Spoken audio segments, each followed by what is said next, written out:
เห็นหมอน่าสบายดีพี่น้องยามแรงๆปู้แดดเนาะ5 โมงพี่น้องบรรยากาศกันเลยปูมาเยี่ยมยามดำเบิดละบ่นาเฮือนนี่อ่าตัวได้มาสบายดีด้วยนะไปใช้นะฮะ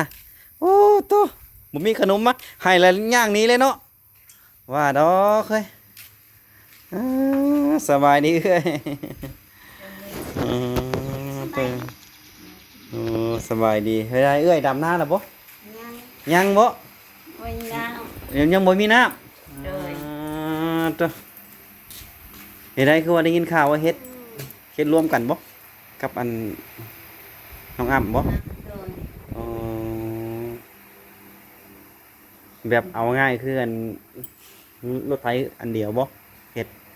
ดนำกันเบัดสองเพื่อนบ่ยาวแล้วว่ากะยาวแล้วเนาะ ยาวและ ยาวเนาะอ๋อเสียดายบ่มีน้ำเนาะ โดย อ๋อตัว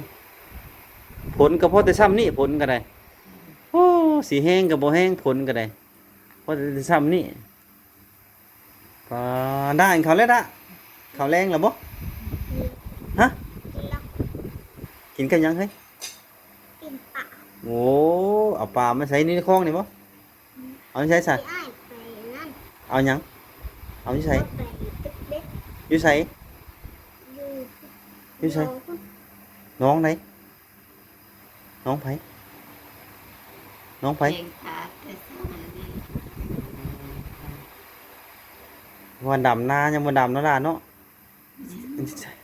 ใส่น้องน้อยเกิดแล้วบ่หล้านเกิดแล้วบ่หล้านน่ะ ยัง ยังไม่ได้เกิด อยู่ท้อง อยู่ท้องอยู่โอ้ยคือบ่ดึงออกรถมันนักท้องมาสิบอกเอื้อยเด้อบอกไอ้นางเด้อดึงออกเถื่อนสิทางเดือนในเพิ่นสิคลอดเอื้อยน้องนาง เดือนนี้ละ อ๋อโอ้มันเดือนนี้บ่ นี่เดือน อืม ได้ อันนี้ได้คลองอยู่เนาะหาคลองเดือนนี้บ่อืมโยเดือน7เนาะจักจะเป็นเดือนหน้าโหจักเนาะ พอพินนกมาบ่าวยันเดือนใกล้สิมื้อละเอ้ยว่า อืม นี่ก็สินี่เนาะ15นี่เนาะ จักแล้ววะบ่จักเลยเด้ 15มัน แม่นบ่ โดย 15มื้อนี้เนาะ มื้อรับ โอ้อีก2 อาทิตย์2 อาทิตย์ครับอย่าเอาเกือบขึ้นมาเฮือนเนาะเปื้อนเนาะหากนมาแต่ดำหน้าก็เลยมาแวะหลินน้ำมาถามไทย ว่า ว่า น้ำเอาหน้าเจ้า นี่เด้เฮาเฮ็ดนานี่เด้นาในบุพาเด้ อ๋อ เฮ็ดน้ำเพิ่นหากระดำมื้อนี้แหละมาก็เลยโอ้ยไปแวะหลินน้ำเบื่อยมันตาก่อนนะว่าเพิ่นดำนาแล้วบ่ยังเนาะผลมันบ่แห้งเนาะผลก็ได้ แห้งเขาจะไว้กล้า อ๋อพอแต่โหยกล้าให้กล้าซื่อเนาะ โด โอ้ ย แบบผลแบบนี้นี่เฮ็ดให้หญ้าเกิดเด้ผลแบบนี้ฮะ โดย อืม เนาะย่า ยั่วหญ้าเกิดได้ผลแบบนี้นะถ้าแม่นมันท่วมยังว่าอีกอย่างเนาะถ้ามันท่วมมันหยัง ได้ยังได้น้ำนะว่า อืม น้ำพายได้จึงมีน้ เอ้ามันมีเด้น้ำ ำน้ำข้างเนาะ เพราะว่ามันเป็นนาขี้ตมเด้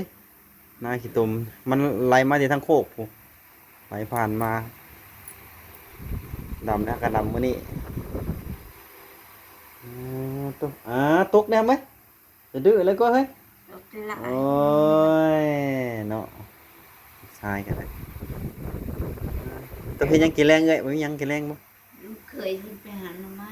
แน่โอ้หาทั้งหน่อไม้หาทั้งปลาเนาะพี่อ้ายตัวเนาะ นี่ โอ้เอาเพิ่มอีกบ่พี่อ้ายว่าเอาเพิ่มบ่พี่อ้ายเอาเพิ่มอีกบ่ว่าให้เอาผู้เดียวนี่พี่อ้ายนะเอาคือบ่เอาเพิ่มอีกบ่อยากได้จะ2 คนบ่พี่อ้ายเอาไปเป็นหยัง บ่มีเอื้อย แหน่บ่มีเอื้อยบ่มีเอื้อยก็เอา2 คนบ่ได้บ่บ่นะบ่ได้ บ่มีเอื้อยอีก บ่มีเอื้อยอีกโอ้บอกเอื้อยแหล้วเอา2 คนเด้อว่าสิเอื้อย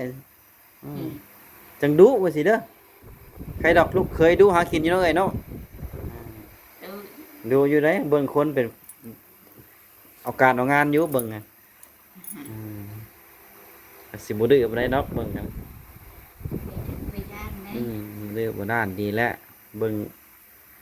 ครอบครัวเบิ่งน้องเบิ่งนุ่งเบิ่งแม่เฒ่า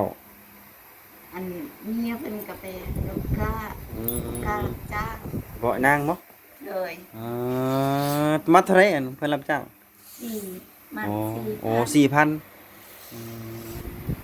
ตอนเช้าได้สิบ 10มัด มัดตอนแรก 4โหได้80เลยฮะแม่นเนาะ เลย 10มัด80,000เด้ฮะ10มัดโอ้อันบัดดำบ่ได้ไปรับจ้างบ่ดำมื้อเท่าไหร่เพิ่นดำ ดำมันละแสน อ๋อวันละแสน หักขึ้นบริกุ้มนักพบนั่น อืม ลงหย่อ อืม ไปนั่งลูกก้างเขา โน่มันเมื่อยเนาะโอ้ดำสิบ่ได้ดอกนักท่องถ้านั่งดำคือสิได้อยู่นั่งดำนะฮะ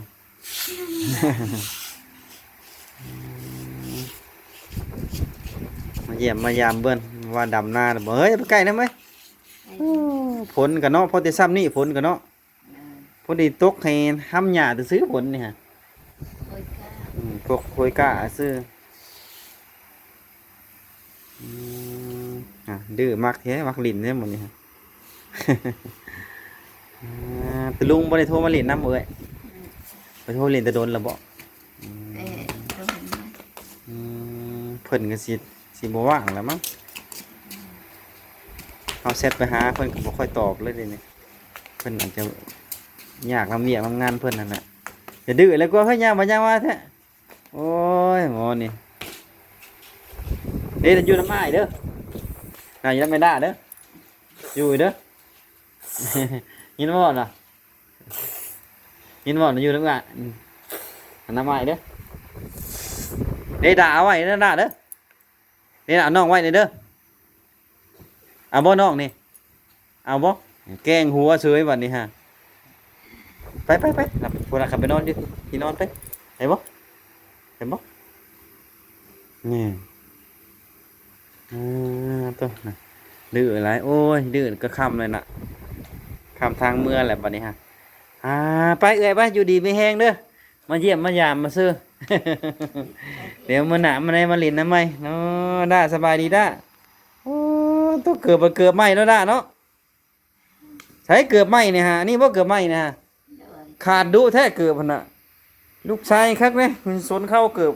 ลูกชายสนเข้าตลอดลูกชายกันเลย เอ๊ะ เกือบสนเข้าอยู่ดีไปแห้งเลยเด้อเมื่อก่อน เลย เดี๋ยวเมื่อหนามาในมาเยี่ยมไม่บัดดำหน้าก่อนบัดหน้าคลอดลูกก่อนเลยสิมาเยี่ยม เลย อยู่ดีไปแห้ง เลย ตัวพี่น้องโดยสบายดีโอ้พี่น้องเอ้ยนี่เกือบเพี้ยแล้วปุ๊เอาลูกป้าเมื่อแบบนี้คำทางเมื่อแหละโอ้ยากงัวยากควายและยามนี่ฮะลงให้ลงนาเบิ่นแหละยากงัวยากควายสมือนี่ก็ได้ปล่อยกับบ่ได้เด้งัวควายสมือก็ได้ไปเลยเด้อพี่น้องยินดีไม่แห้งมาเยี่ยมทางเอ่ยเพื่อนเนาะยินดีไม่แห้งเดี๋ยวมื้อหน้าค่อยว่ากันไว้พี่น้องสำหรับคลิปนี้ไปแล้วบ๊ายบายทุกคนเนาะอยู่ที่เขื่อนเอยวันตาเพื่อนพี่น้องไปแล้วบ๊ายบายพี่น้อง